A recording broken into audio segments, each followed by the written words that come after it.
The show starts in 5, 4, 3, 2, 1, go. Rumah Inspirasi kita. semua. Pada akhir segmen kemarin itu, saya masih berbicara tentang olahraga yang berbasis pulsa. Nah, karena ketidaktahuan ternyata bukan pulsa itu, ada namanya e-sport ya. Iya. Iya, ada namanya e-sport. E-sport itu ya olahraga yang berbasis ke internet gitu ya, dan kejelian otak kita mungkin ya. Betul. Nah, ternyata itu sudah diatur itu ya. Iya. Pada tahun 2020 itu periode pertama itu ya, periode ini ya. Iya. Periode ini tahun 2019 2004 ini ya. 2019 sampai 2024 ini untuk periode ini DPD RI itu berinisiatif itu untuk mengatur olahraga itu ya, olahraga. Iya, masuk Atau- dalam masukkan dalam susunan RUU tentang RUU SKN ya. Iya, sistem olahraga nasional. Jadi RUU SKN itu apa sih? Ini ada ini saya kenalin dulu ya. Ya. Ini saya bersama dengan Mr. Gino. Dari sana dulu. Mr. Gino ini itu co-host saya. Padahal ilmunya tinggi dia. Nah, jadi kita balik. Bisa aja DC ini. Jadi satu orang Lampung yang besarnya di Lampung, lahirnya di Jawa Barat sana, Kang Ate, yaitu seorang perumus undang-undang ini ya. Iya, betul. Nah, Ya. jadi saya dengan ketidaktahuan ini, kenapa saya jadi host di sini? Harusnya nggak tahu lah, cuma biar saya kan tugasnya nanya gitu ya. Iya. Bukan begitu Kang Ate ya? Betul. Nah, jadi kita mulai aja mungkin ya. Iya. Dari ini itu mengatur apa sih RUU SKN ini, apa yang diatur dari situ itu? Mengatur anak muda atau gimana? Oh, jadi gini ya, mengenai RUU SKN sendiri, DPD ini berinisiatif terkait bagaimana kita mengembangkan olahraga yang mungkin belum tidak masuk, seperti e-sport, kemudian sport tourism. Nah, itu kan memang basisnya olahraga yang mungkin lebih kepada fun gitu ya. Misalnya kayak kita main game untuk fun aja, tapi itu Fun bisa game gitu ya? Iya, fun game gitu. Yang kita ibaratnya kadang kita melihat anak kita, wah nih kamu nih main game terus, tapi itu bisa menghasilkan prestasi, juga menghasilkan suatu kompetisi yang ibaratnya bisa levelnya internasional.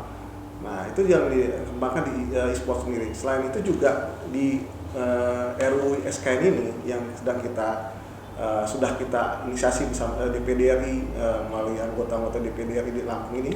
Nah, ini kita juga membahas terkait sport tourism. Bagaimana kita mengelola sumber daya alam yang sudah ada, yang sudah di Lampung, yang dikelilingi lautan serta pegunungan, itu menjadi sebuah kompetisi terkait misalnya surfing. Surfing ini kan internasional.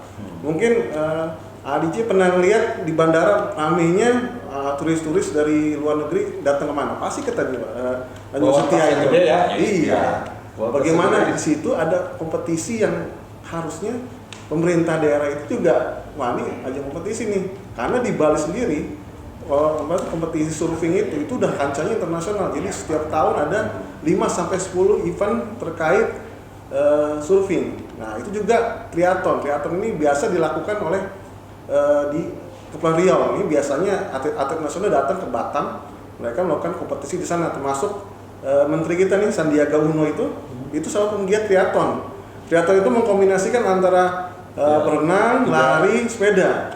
Nah, ini sering kita lagi tinggi-tingginya animo masyarakat, bahkan kita tahu sendiri lari, sepeda ini kan lagi tinggi-tinggi sekarang masyarakat Indonesia di tengah pandemi. Nah, ini bisa juga kita kompetisikan dan dengan protokol kesehatan. Ibaratnya itu jaraknya mudah gitu, jadi kita mengatur tidak berkerumun, tidak menggunakan, tetapi eventnya itu internasional. Nah, inilah satu inisiasi yang dilakukan DPD RI bagaimana mengembangkan sport tourism serta ini e-sport. E-sport ini kan mungkin kita lihat game ini kan biasanya kalau ini kan butuh bandwidth yang tinggi di atas 100 Mbps lagi. Minimal anak-anak itu yang main itu ya kalangan yang high end lah. Ya mungkin Mas tahu lah gitu kan gimana yang ini pasti ada dulu istilahnya Wah, beli diamond. Nah, itu kan diamond 100.000, Pak. Memang termasuk mahal. Tapi gimana pemerintah ini juga harus mendukung. Karena rata-rata nih anak-anak di umur 7 tahun sampai 17 tahun ini usia-usia yang kompetitif untuk bermain mobile seperti e-sport ini. Dan itu tidak main-main, Pak. Mungkin Bapak pernah dengar kompetisi yang di Korea itu tahun 2018, Mobile Legends. Itu Indonesia meraih juara pertama dan tidak terduga mengalahkan Korea Selatan. Jadi jauh sebelum ini memang sebelum ada juga kita udah anak-anak kita sudah berprestasi ya? Iya, itu sudah itu tidak disponsorin, Pak. Dan akhirnya Indonesia juga berjaya lagi tahun terakhir itu di tahun yang sama di Malaysia mengalahkan tuan rumah dalam kompetisi Mobile Legends. Terakhir juga PUBG itu yang mungkin tembak-tembakan sering itu kan anak-anak tahu yang itu bisa juga menghasilkan hadiah yang sampai 350 $500. Jadi itu satu orang itu bisa 150 juta, Pak, untungnya. Kalau itu sekali menang gitu. Nah, ini pemerintah juga memperhatikan nih. Pemerintah ini Pak Jokowi sendiri itu menginisiasi suatu kompetisi namanya Piala Presiden e-sport, Pak. Nah, kemudian dilanjutkan kemarin tahun 2020 karena memang game ini tidak membutuhkan tempat berkerumun. Nah, ini tetap dilaksanakan kegiatan ini. Akhirnya Menpora mengadakan e-sport ini tahun 2020 kemarin. Dan itu alhamdulillah jadi euforianya sangat banyak masyarakat untuk mengalami. Makanya perlu diatur dalam undang-undang. Ya itu di inisiasi DPD RI karena memang kompetisi. Penting ya itu dibuat undang-undangnya. Iya betul, kompetisinya itu e-sport maupun sport tourism itu bisa semua daerah mengembangkan dengan biaya yang tidak mahal dan disponsor dari internasional. Nah begitu, Pak, kira-kira dari saya terkait bagaimana DPD menginisiasi karena tujuannya adalah ini ada sebuah pendapatan nantinya yang akan bisa dikembangkan diolah sama daerah yang bisa menghasilkan APBD yang lumayan, Pak, besar sehingga kemandiriannya juga ada dan menarik turis ke Lampung juga. Ini Lampung kan punya bakat-bakat sendiri nih ya seperti ini yang di Tanjung Setia itu kan lumayan bagus untuk spot tourism itu. Kemudian mungkin pengembangan e-sport mungkin belum terlalu ya, tapi bisa dikembangkan bertahap. Bagaimana sport talent mungkin nanti Pak Gino ini sebagai orang yang biasa sport talent yang di Lampung ini bakat-bakatnya bisa nanti kita tanyakan gimana cara sport talent seperti yang sport gini gitu. Ya, untuk Mr. Gino ya. Ya. Mr. e-sport sama tourism sport ya? Ya, Sport tourism. Oh, sport tourism. Sport tourism. Mungkin itu para layang masih masuk ke situ nggak? Itu masuknya sport tourism sama. Oh, sama ya? Ini Mr. Gino. Jadi tren anak-anak bukan anak-anak muda ya. Anak-anak sekarang ini lebih bermain gadget itu kelihatan Mobile Legends semua kan? Iya. Itu di situ. Itu menurut Mr. Gino itu perbuatan yang positifkah, negatifkah, terus lalu gimana sih ininya untuk mereka itu biar dibuatkan wadah itu nih seperti e-sport ini tadi ya. Ya, saya pikir kita layak untuk memberikan apresiasi kepada DPD RI yang telah mengambil inisiasi untuk mengusulkan revisi Undang-Undang Sistem Keolahragaan Nasional Undang-Undang Nomor 3 Tahun 2005 yang ternyata belum cukup mengakomodir e-sport dan sport tourism yang sejatinya ini justru sangat digandrungi oleh kaum milenial. Kita tahu e-sport ini kan anak-anak usia sekolah sampai dengan mahasiswa yang kita tahu pangsa pasarnya di Indonesia ini usia yang sangat dominan. Sehingga kalau hari ini dianggap ini sesuatu permainan yang tidak bernilai, saya pikir pemerintah sudah mulai berubah pandangan DJ dengan adanya inisiatif untuk mengakomodir olahraga ini di dalam sistem keolahragaan kita. Karena kalau ini diarahkan secara lebih positif, saya pikir ini memang olahraga yang positif dan kemampuan Indonesia untuk bersaing di tingkat internasional sudah beberapa kali kita mendapatkan juara di situ. Tinggal pemerintah betul tadi memfasilitasi bagaimana saluran internet di Indonesia itu bisa bersaing kecepatannya dengan bangsa-bangsa yang lain. Dalam konteks infrastruktur internet yang relatif masih lambat saja kita sudah bisa berprestasi baik, apalagi kalau ini ditingkatkan pitch-nya ya, misalnya bandwidth-nya bisa lebih cepat. Lagi nyerang. Waduh, lagi nyerang itu kan bahaya. Itu satu, saya pikir e-sport itu jawaban untuk bagaimana memfasilitasi kaum milenial itu untuk bisa diarahkan pada pengembangan olahraga yang lebih positif. Dan saya pikir di dunia baik di sepak bola kan sudah ada itu e-sportnya ya. Kemarin juga tanding juga, kita masuk final juga, itu satu. Di sport tourism justru ini menarik bagi Lampung. Karena Lampung punya keunggulan komparatif di situ. Dengan Tanjung Setia di wilayah pesisir barat Sumatera, Lampung khususnya ya di Kabupaten Pesisir Barat dengan Tanjung Setianya itu ternyata punya kontur gelombang ombak yang luar biasa, sehingga banyak kegiatan kompetisi surfing itu yang sudah levelnya dunia itu. Dan kalau ini bisa difasilitasi, bisa diatur dengan baik, tentu ini kan akan berdampak baik bagi kompetisinya juga mungkin kompetisinya lebih terprogram dengan baik, kemudian pemerintah bisa banyak ikut serta, sehingga ini akan mendatangkan PAD, pendapatan asli daerah, yang notabene memang itu menjadi problem kita. APBD kita ini kan sangat tidak mandiri karena hanya mengandalkan dari pemerintah pusat. Nah, dengan pengembangan sport tourism yang memang Lampung punya, ya ada gunung, ada ombak yang memang konsisten bisa besar menurut ukuran-ukuran tingkat level dunia, ternyata sudah memenuhi syarat untuk kompetisi tingkat dunia. Saya pikir ini perlu difasilitasi, karena kalau kita lagi musim kompetisi di Bandara Branti itu banyak turis datang membawa selancarnya, itu ternyata tujuannya ke Tanjung Setia. Nah, kita tidak tahu apakah pemerintah daerah sudah ikut mendapatkan bagian dari kegiatan kompetisi itu.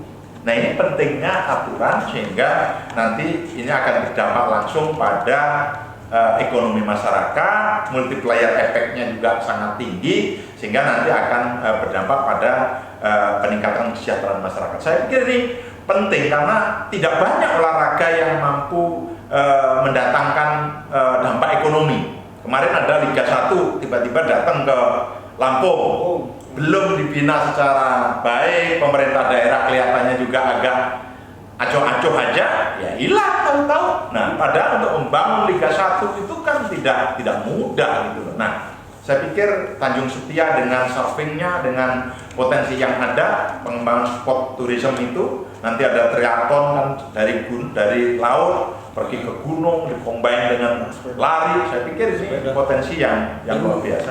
Kontur apresiasi. Alam kita juga sangat Oh iya, Lampung kan salah satu daerah yang sangat diberkahi ya. Dan Lampung ini kan juga punya pantai, punya gunung, punya lembah. Saya pikir tidak banyak provinsi yang dikaruniai Tuhan dengan potensi alam yang seindah Lampung. Ini harus dioptimalkan, saya pikir. Ada provinsi yang nggak ada lautnya ya? Iya, gitu. Kita laut, darat, udara, ada lengkap semua. Sampai ke dalam bumi. Mestinya kita lebih terkenal lagi iya. Kan? Karena olahraga itu juga jendela mata dunia ini untuk menyampaikan kita ini melihat olahraga. Betul, olahraga. Untuk ini Kang Ate ya. Siap. Jadi Kang Ate, Ya. ini e-sport ini kan ternyata sudah berjalan dengan lancar lah, dengan bagus ya. Cuman popularitasnya masih kurang. Masih orang taunya Mobile Legends aja kan. Gimana nih untuk wadahnya itu sendiri? Ya. Jadi gini, mengenai e-sport ini wadahnya sudah ada. Jadi ada asosiasi e-sport Indonesia. Jadi e-sport ini memang tidak untuk saat ini memang tidak terkoordinir secara keseluruhan, tidak seluruh provinsi, karena memang keterbatasan dari tadi saya dijelaskan Pak Gino tadi, bandwidth-nya itu, karena kan memang butuh suatu bandwidth yang tinggi dan stabil. Internet yang stabil ini mungkin ada di Pulau Jawa dan Sumatera, selebihnya mungkin di Sulawesi atau apa ya. Tapi memang tidak untuk kemungkinan itu bisa semua wilayah Indonesia sudah terjangkau internetnya yang stabil. Yang itu yang harapan kita. Nah, Untuk kegiatan ini, pemerintah sudah mewadai tadi yang saya jelaskan dari awal, itu mengenai Piala Presiden. Jadi Piala Presiden e-sport dan juga Piala Menpora. Jadi itu sudah ibaratnya sudah banyak yang diakomodir oleh pemerintah, khususnya pemerintah pusat melalui kegiatan-kegiatan yang istilahnya kompetisi yang sifatnya rutin setiap bulan. Bahkan ada semacam grup atau mungkin di Instagram atau di Facebooknya atau di ini stasi e-sport ini selalu mengumumkan kompetisi-kompetisi, bahkan hadiahnya itu yang levelnya US dollar ya, udah ibaratnya udah tinggi, itu bisa mengikut sertakan semua ini mas seluruh global, ibaratnya internasional sudah ikut. Karena dengan pandemi ini mereka langsung masih bisa terus berjalan ya. Karena tidak ada kendala justru. Karena mereka istilahnya online. Iya. Jadi Bisa lomba dari rumah ya? Kompetisi dari rumah. Kalau biasanya sih untuk menstabilkan jaringan mereka di satu tempat, tapi nggak terpisah dengan jarak gitu. Jadi mereka punya grup-grup grup-grup masalah yang terkait gamers itu, ada asosiasi itu sendiri. Mereka biasanya 4-5 orang punya tim sendiri. Bahkan memang sudah kalau di Jakarta sendiri atau di Jawa sendiri atau Jawa Tengah atau Bandung itu sudah punya grup-grupnya gitu. Nah ini memang butuh dari dukungan dari pemerintah, terutama dari segi fasilitas sarana yang tadi Pak Gino bilang itu, kecepatan internetnya itu yang sangat dibutuhkan supaya Indonesia stabil ya. Ya jangan sampai nanti ketika lagi attack gitu, ibaratnya kalau di PUBG itu atau di ini tiba-tiba internetnya mati blok ya. Sudah out mati deh di sini. Nah ini penting nih, jadi itu penting karena memang pemerintah sudah saatnya untuk memperbaiki jaringan internet ke seluruh Indonesia yang lebih baik gitu. Jadi olahraga ini saya harapkan lebih sustainable. Jadi Indonesia juga bisa menciptakan harapan kita. Indonesia juga bisa kompetisi di internasional, bahkan menciptakan game-game bagus. Ya seperti Jepang itu kan menciptakan, atau Cina Mobile Legends itu kan sebenarnya game simple yang ibaratnya orang Indonesia sendiri bisa buat gitu. Nah kita bikin game yang sama yang bagus kualitasnya dan bisa berkompetisi untuk event-event yang besar lagi. Jangan hanya jadi follower kan? Jangan ikut aja. Jangan hanya jadi pemain aja. Iya, harus jadi menciptakan itu ya. Menciptakan itu. Iya. Terus untuk Mr. Gino nih ya, ini kayaknya cocok nih kan. Calon anggota DPR RI ya. Luar biasa. Kamu juga calon, saya juga mau lah nyalon. Kalau olahraga yang sifatnya konvensional ya, kalau olahraga yang biasa seperti voli, sepak bola, karate itu kan ada wadahnya tersendiri semua nih ya. Wadahnya tersendiri.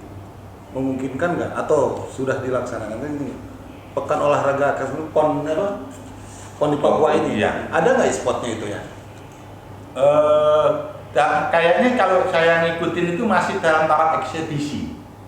Kan di PON itu kan ada yang memang sudah kompetisi penuh, tetapi ada beberapa cabang yang masih eksebisi. Nah kita berharap ke depan mungkin e-sport ini juga sudah terakomodir di olahraga event resmi kayak PON sampai ke level dunia, atau memang punya kompetisi sendiri terpisah, saya pikir juga tidak ada masalah. Tapi yang terpenting bahwa ini kan bagian daripada tolok ukur bangsa ini mengalami kebermajuan.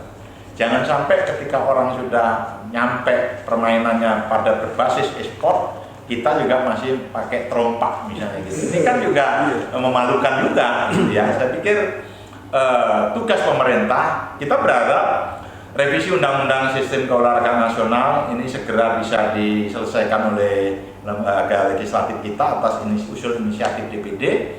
Kemudian pemerintah dengan pijakan yang jelas karena ada dasar hukum undang-undangnya segera membangun infrastruktur yang dibutuhkan untuk kepentingan itu. Saya pikir ini secara simultan harus segera dibangun oleh pemerintah sehingga masyarakat yang memang berkecimpung dalam olahraga ini juga terfasilitasi, karena memang jumlahnya itu tadi, ini jumlah generasi muda kita milenial ini sangat dominan, dan ini kalau diarahkan pada sisi yang produktif tentu ini akan berdampak pada kesejahteraan bangsa Indonesia juga, karena ternyata ini kan berdampak secara ekonomi. Apalagi kalau kita tadi Kang Ate juga menyampaikan jangan kita menjadi pengekor orang terus. Ini kan kayak Mobile Legends ini kan sebenarnya bukan sesuatu yang hebat-hebat amat. Kita juga bisa. Hacker-hacker kita, anak-anak kecil ternyata mampu menggoncangkan dunia gitu loh. Nah kalau ini difasilitasi, saya pikir atlet-atlet kita yang berbasis e-sport ini juga akan mampu menggoncangkan dunia. Jangan sampai seperti ini ya. Setelah atlet-atlet kita berprestasi, wadahnya nggak ada. Nggak ada. Mana misalnya Iya. kan? Iya. Nah itu makanya pentingkah? Ya, saya pikir penting. Pentingkah dibuat undang-undang atau wadah yang sama ini yang dibahas sama DPR ya. Ya. DPR kita ini mungkin karena dari DPD juga tetap pembahasannya ada di DPR kalau nggak salah kan? Betul. Iya. Nanti itu kan usulan. Nah, saya pikir ini udah pastilah nanti akan terakomodir. Saya kebetulan juga berkecimpung di olahraga yang berbasis rekreasi, KORMI namanya, Komite Olahraga Rekreasi Masyarakat Indonesia. Ini kan dulu Undang-Undang Sistem Keolahragaan Nasional itu kan hanya mengakomodir olahraga kompetisi, olahraga pendidikan dan olahraga masyarakat, Ya. gitu ya. Nah, kelihatannya e-sport dan sport tourism belum menjadi satu cabang yang menarik perhatian, tapi faktanya ini kan berdampak sangat luas dan penggemarnya juga sangat banyak. Tentu wadah-wadah di tingkat kabupaten, kota, provinsi sampai nasional ini menjadi penting, sehingga apa yang DJ tadi sampaikan ini positif atau enggak sih? Saya pikir ini justru harus diarahkan pada hal yang positif dan produktif, karena memang kita menyadari Positif ini asal potensinya kan? itu yang tanpa batas tadi kan. Ketika olahraga yang lain harus nunggu 2 tahun untuk bisa PON Papua ini, PON 20 ini, yang berbasis e-sport ini jalan terus ini, nggak ada persoalan. Coronanya masalah nggak masuk ke situ, nggak lewat itu, jadi corona lewat gitu. Saya pikir ini harus difasilitasi oleh pemerintah. Nah untuk Kang Ate ya, Siap. Mana Adi? Kang Ate, kalau saya dulu pengen main poli ya, Iya. itu ada klubnya, klub poli. Iya. Sepak bola anak-anak sekarang ada SSB, Ya. renang ada kolam renangnya. Itu untuk e-sport sendiri itu. Kalau kita mau belajar kan, kalau otodidak, nama juga otodidak. Harusnya kalau main PS itu saya bulat itu tendang jauh, tahu sama kotak, udah Iya. nembak duluan dari jauh. Iya. Itu sekolahnya kemana itu? Udah ada belum sekolahnya? Ya, untuk saat ini dia mungkin satu kekurangan karena memang belum e-sport ini baru, belum ada wadah yang ibaratnya suatu kumpulannya memang agak susah. Itu biasanya basisnya emang kalau dibilang tongkrongan mas. Jadi belum ada yang Scott Talents belum ada. Tapi Belum ada ya? Tapi dalam satu kompetisi biasanya kita kan lihat, memantau, sama kayak nonton bola pak. Ini anak jago tendangan jauh nih, tapi itu kelihatan dari ininya headshotnya dia jago nih, nembak dari jauhnya, kan kelihatan nih. Wah ini nembaknya sekali tembak bisa 5 orang. Nah, kelihatan dari kompetisi itu, kompetisi kecil. Jadi evenly dia bisa melihat dari setiap Mobile Legends kan rutin dia. Ya ibaratnya kalau misalnya PUBG ya, saya mungkin contohnya PUBG. Headshotnya kan mereka nih dalam sekali tembakan dia bisa terus dapat membernya udah tinggi hype-nya gitu kan. Nah itu biasanya udah ngeliat nih para sport talents yang biasa bermain ini dipantau. Kalau dia bagus biasanya nanti di email. Biasanya kan dia kan nyantum email ketika setiap dia sign in satu game itu pasti ada emailnya. Mungkin dari situ bisa menjadi satu wadah, dan juga mungkin kan dengan komunitas-komunitas itu, tongkrongan itu yang tadinya anak-anak itu mungkin orang tua yang mikir negatif tapi bisa jadi positif, jadi mereka bisa menghasilkan uang gitu. Bahkan ada salah satu yang dulu mungkin diingat, yang satu perempuan yang begitu sempat hilang 1,5 M itu dari menang pertandingan dari e-sport. Bayangin mas, 1,5 M masih umur 17 tahun. Duitnya bisa 1,5 M, tapi itu dia karena dia punya talent yang kita bisa bidik gitu. Karena memang pengembangan e-sport ini semakin lama semakin tinggi dan peminatnya juga sudah banyak gitu. Dan memang butuh kepedulian pemerintah. Dan mereka kata memang tadi mas itu bilang benar, wadahnya seperti apa sih? Memang belum ada, tapi setidaknya dari kompetisi yang biasa kan kita main game itu rata-rata mungkin ada pembatasan ya, 2-3 jam itu kelihatan bagaimana dia bisa mengikuti kompetisi secara stabil, tidak jarang kalah lah, yang beratnya itu bisa dilakukan next kompetisi per grup gitu nantinya. Nah itu biasanya by grup itu pak, jadi bisa mulai kelihatan talentsnya untuk jadikan atlet gitu. Jadi saya lupa kalau sekarang ini zaman canggih. Beda dengan saya. Ingat saya lagi kecil aja. Kalau sekarang nggak bisa, ya itu gurunya nggak usah nyari kemana-mana, tutorial juga ada ya. Iya. Iya. Sepertinya Kang Ate ini seorang gamer ini ya. gamer yang keren ya. Tapi itulah, jadi seorang gamer juga tidak akan terjerumus ke hal-hal yang negatif kalau dia main gamenya proporsional. Iya. Jadi jangan sampai main game itu lupa waktu, Iya. lupa sholat, lupa ibadah, lupa Iya. ini. Jadi tetap aja. Jadi walaupun waktunya sebentar, tapi quality time-nya. Iya. Nah, yang saya tanya ini gini. Jangan susah-susah nanya. Enggak. Ini pertanyaannya gampang dijawab, cuma susah dilaksanakan aja. Kapan ini ya? Ini PON ini bisa diajak ke Lampung. Nah, Silakan. ya, saya pikir ini tergantung tinggal ke goodwill dan political will. Goodwill, kemauan baik, dan kemauan politiknya. Ya. Kalau memang ini menjadi prioritas, pemerintah menganggap bahwa PON Lampung itu menjadi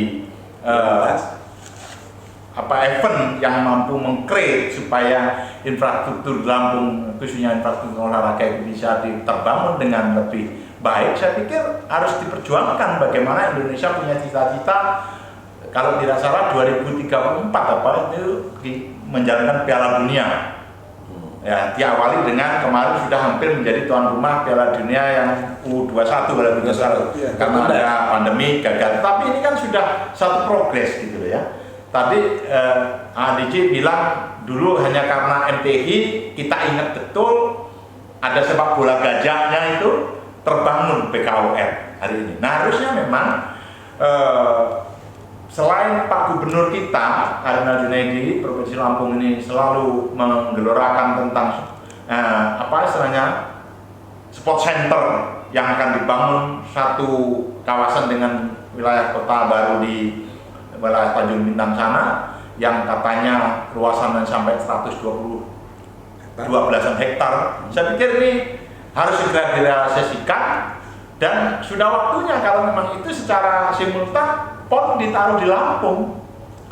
Palembang sudah, gitu kan. Kalimantan Timur yang menjauh di sana sudah. Masa provinsi yang paling dekat dengan Jawa tidak bisa, gitu kan. Saya pikir paling dekat sama Jakarta gitu. Iya, saya pikir Lampung bukan sesuatu yang mustahil, dan menjadi program bersama lah bagaimana pemerintah daerah mendorong pemerintah pusat, semuanya kita mendukung masyarakat Lampung untuk PON dibawa ke Lampung. Ini akan memberikan dampak yang luar biasa, akan memberikan motivasi yang lebih kepada atlet-atlet Lampung untuk berjuang menjadi yang terbaik di Indonesia tentu, tapi juga memacu pembangunan infrastruktur olahraga yang jauh lebih merata. Kita ingat PON Papua, PON 20 ini kan ada di 5 distrik, ya, bukan hanya terpusat di Jayapura, kota Jayapura, tetapi ada di wilayah sekitarnya. Nah, kita membayangkan nanti Bandar Lampung sebagai center bisa di Lampung Selatan, bisa di Pringsewu, bisa di kota metro. Berarti kan secara tidak langsung ini akan secara simultan menyediakan sarana olahraga yang tentu akan sangat berdampak bagus bagi kepentingan olahraga Lampung ke depan. Saya pikir sudah waktunya seluruh potensi, seluruh kekuatan yang ada di Lampung mendorong supaya PON yang ke-21 atau paling telat PON 22 itu dibawa ke Provinsi Lampung. Thank you. Udah gini-gini aja. Jadi kita harus bukan menyelesaikan, kita akhiri di segmen ini. Terus semangat, terus sehat.